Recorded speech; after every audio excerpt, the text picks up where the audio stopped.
Euro still in the very bearish camp. If you guys caught this sell, then congrats to you.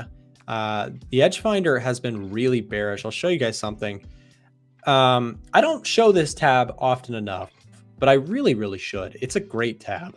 Let's pull up Euro, this tab, and I think just a little insider scoop. If you guys are Edge Finder users, check this out. I think I'm going to put a miniature. I was playing around with the miniature version of this on the individual scanner sheets. So what this sheet does, let me give you a quick rundown on what this does. This shows the Edge Finder scoring against the price of the asset. So what you can see here is that the euro, it's been calling for bearish setups on the euro since about August, right? So it's been primarily bearish on August.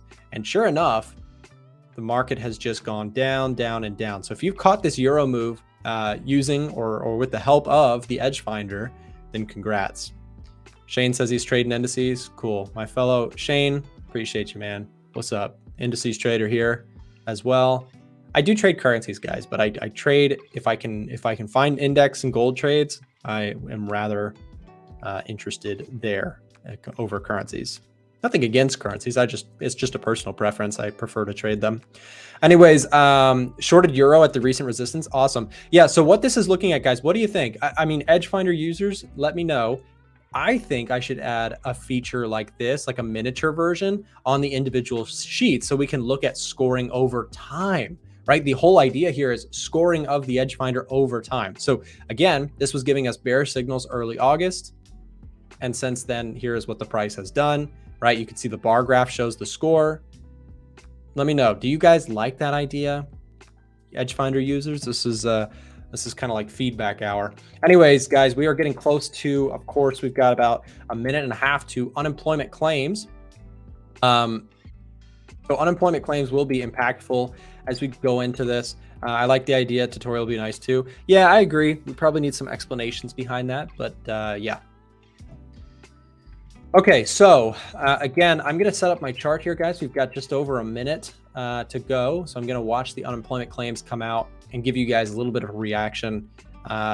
You know, like I usually say on news streams, if you're a newer viewer here, a lot of people trade the spike. I don't trade the spike, and I don't encourage people to trade the spike. The spreads that you're going to get on your brokerage are so dangerous, and so many people blow up so much money doing that. Do not trade the spike. Trade, in my opinion, the way to do it is to look at the aftermath of the news. So we've got about 50 seconds to go here. You guys are a couple seconds behind me.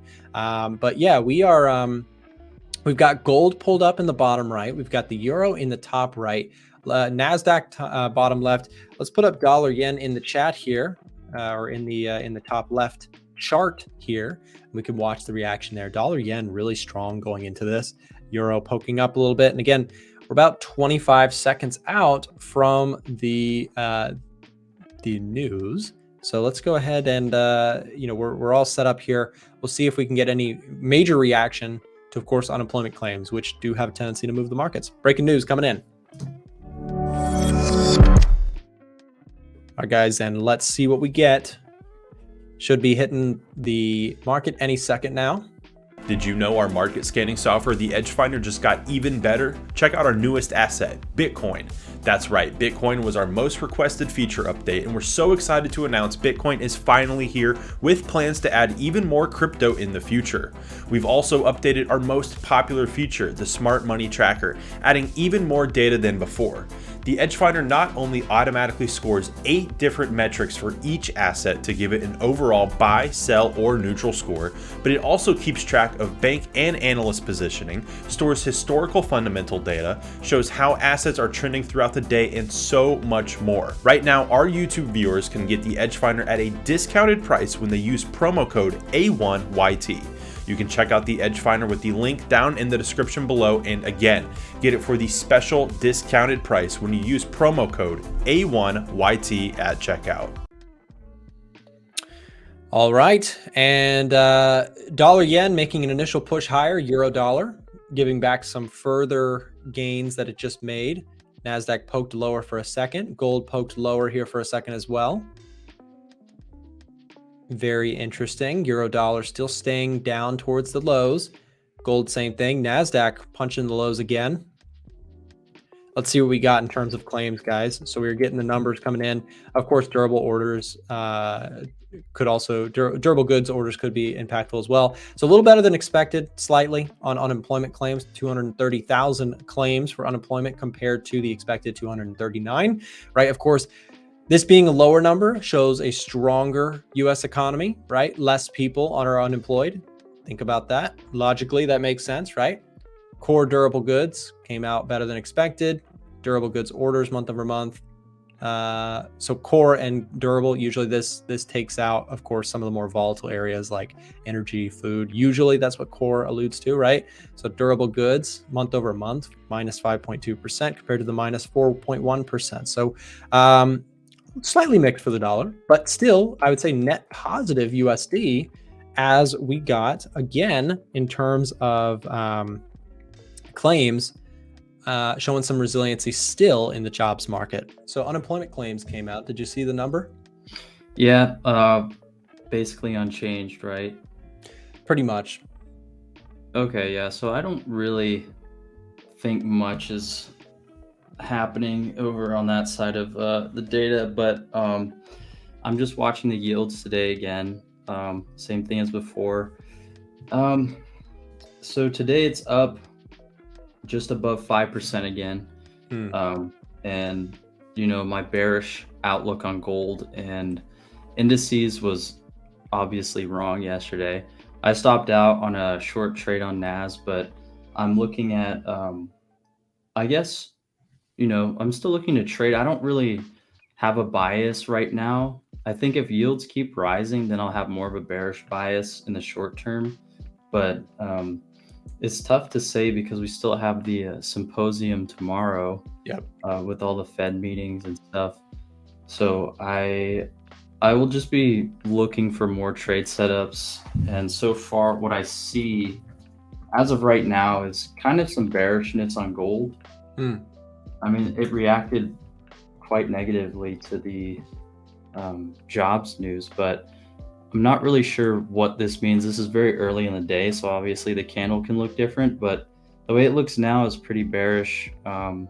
If it closes like this, we could probably see further downside, in my opinion, but it does kind of make sense, Frank, if you think about like yesterday's theme was, PMI numbers showing some slowdown in Europe, followed by, not necessarily the most exciting US numbers either. So it's kind of like the theme that was pushing gold down yesterday, at least has been a little bit muted by the fact that like job numbers were not like it'd be today, gold would probably be up like 1945 if unemployment claims were disappointing in the sense of like showing, the job market really slowing down. If that was to crack, that probably would have followed nicely to the PMI theme.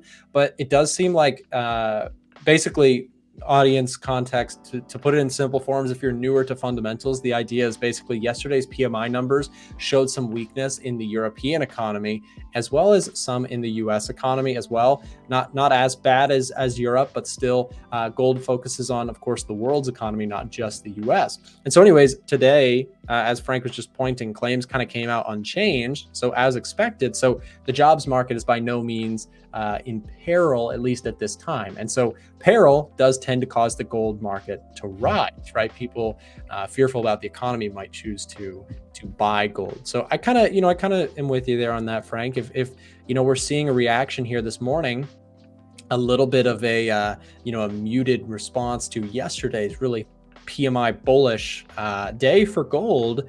I don't know. I think that could be something. What would you do to enter a trade on gold? What are you looking at? Well, so I can look both long and short side, but right now I think I might lean towards the short side just because of the yields. So as long as yields are rising, like we've been talking about the past couple days, that it's definitely going to put a lot of pressure on the indices and gold, and especially gold because it's trading directly against the dollar. Mm-hmm. So I do want to keep an eye on gold and possibly take a short here. S&P, however, and NAS, we saw very high expectations for earnings yesterday, and then Nvidia, the number one stock in the S&P, broke all expectations and even guidance. They expected revenue to increase by, I can't remember the number, but it was a pretty large amount. So looking forward, tech stocks look really good. Yep. But just overall, it's still very mixed. I think yesterday's move was pretty incredible for gold and the stock market. So, today could just be a profit taking day, and we could see some selling off and some covers on the long side. So right now I am probably looking to short gold, but like I said, but not I don't really know what I'm going to do with the indices right now. I got to wait for the news before that's making fair a enough. major I decision. think, and for viewers, Frank and I both kind of missed some of this move on the upside yesterday, right, with the NASDAQ. And we've been on the sidelines with the indices. And in some ways, that's kind of helped me, not being in on some of this tougher, downward trend stuff that's been going on. But now that we've started to break out here, again, we've got some momentum from NVIDIA's really optimistic outlook.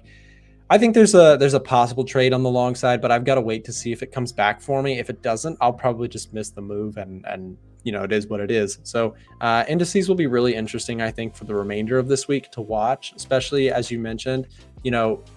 We had the NVIDIA earnings, which were very, very important, but I think the market may also experience a couple days here, Frank, of pullback before the Fed symposium, right? That at the end of the day, okay, good outlook for NVIDIA is one stock in the market, which is of course an important stock to pay attention to. But there's also been some other stocks that have been sketchy, right? Foot Locker is a good indicator, right? Selling shoes is a very good, ground level indicator of the economy, and their stock is getting crushed right now. So there's a little bit of mixed sentiment there, and also of course with the Fed symposium around the corner, guidance could be, hey, we're very much dedicated to holding out on interest rates for an extended period of time to let this inflation thing really make sure it's really gone. So a little bit of headwinds there, I think, for indices. I am watching the Aussie and US dollar. I do currently have a pending order on right here. So after this candle, I did set my pending short order on this small inside bar with a 12 pip stop loss. But looks like I'm not gonna be tagged into the trade, so the market has now gone without me. Once this candle closes, I will be removing my order, as it would be, to be honest, it would be too far for me to take a trade. Why am I looking to short here? Well, for me, I'm seeing this sort of a range, then I'm seeing an ascending structure out of the range, and then I'm seeing some definite strong bearish momentum, and then this small one candle pullback, we continue, again, strong break. So perfect setup for me, 10 out of 10. Just unfortunately looks like this time I will not be tagged in. For the rest of the pairs, EU kind of range bound, maybe starting to see a bit of potential in this red momentum. But again, overall picture for me is range bound. EJ is kind of only ascending, no real momentum, no big red or blue candles in this current price action. Aussie US dollar I just covered. Aussie JPY, for this one, again, range bound, not really seeing consecutive blue or red candles, so being more patient with this one as well. The pound for me is stuck between the low and the high, so I'm waiting for the break of the low or the high, waiting for a breakout out of this level. I'm expecting a large range because of this V reversal, which usually signals a range bound market. And NJ, my final pair, is range bound as well. So to sum up, only the dollar pairs are on my watch list, and out of all of them, only the Aussie and US dollar is looking very, very high probability to continue trending to a downside right now. So I'm seeing if I can get in maybe a bit lower on a nice flag pattern or something like that. Okay, fair enough. Yeah, and you just pulled up briefly that euro dollar for a second. That thing is just really selling off here today. The euro cannot seem to catch a break here recently. We'll go to Miko. What do you think on on, I guess, anything that you're really watching. Well, if you have anything that you're watching or trading that's USD related, maybe you could start there and then open it up to whatever you're interested in. Yeah. So I don't have any trades on the USD at the moment, but there is a couple I'm looking at. I do like the look of gold. I do think there's a lot more downside to be had with this particular market. I want to see a bit more retracement because we did take the lows. I think last time we talked about gold, last Thursday, gold was around here. And now we've kind of seen a really nice up move. So I do still have a bearish bias for gold. I'm looking at a retest of this particular area here around 1930, 1940. So I'm looking for a lower high in that particular area. Right now, we're quite bullish. I know we're seeing some downside, but we have seen a pretty big up move this week. So I'm looking for a little bit more upside into that area. And then that's when I'll start looking for my entries and possibly a lower high forming for gold. But it's still a long way away from that. So I'm kind of ruling that off until either tomorrow or potentially next week. So I will be keeping an eye on gold. And I also do like pound USD. However, I'm not looking to trade it just yet because we're still in a range. So we've got the high of the range around this area here, and we've got the low of the range around this area for all the wicks. So I do think there's a really nice trade coming on with pound USD. I was short this one a couple weeks back around here. Took an out break even, but if we can break to the downside or to the upside, but at the moment it does look likely we'll have to break to the downside. So if we can do that, I do like taking out a nice break and retest and looking to continue the trend. Pound USD has been bearish for quite a while now, maybe 2-3 weeks. I do look at this kind of range as like a pause within the trend, and price kind of ready to kind of continue that. Potentially could reverse. I'm flexible. If the market does break to the upside, I'll be happy to take buys, but at the moment I'll be looking to see if we can break through 1.263, and then I'll be interested in shorts. At the moment, I do have two positions. I am short on Aussie CAD.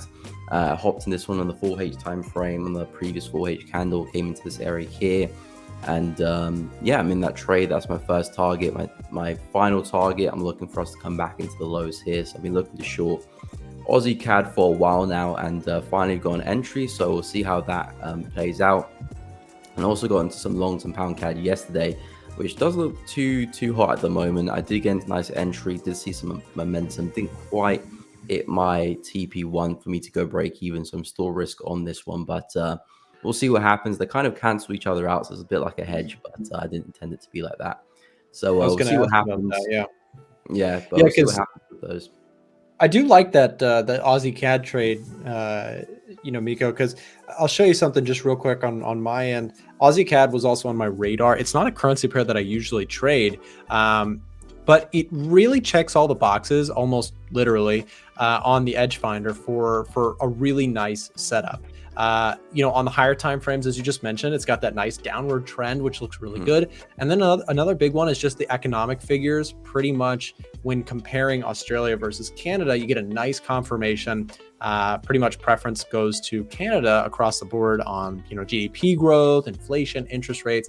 And I love to kind of just check that against my technical trades, because sometimes I'll pull up a chart like Aussie CAD and I'm like, this looks really good. Let me think about taking the trade here. And then when I use the EDGEFINDER and then I get like that extra confirmation, it's just like icing on the cake. It's like, okay, cool. I've got extra layer of confirmation on the trades. Don't forget to check out the links in the description if you want our broker recommendation, access to our free Discord, free EDGEFINDER, or want to chat with us on Telegram. Remember, you can watch us live in the markets every morning starting at 9:30 a.m. Eastern Time, and we have lots more free trading tools and content available on our website, a1trading.com. Thanks for watching.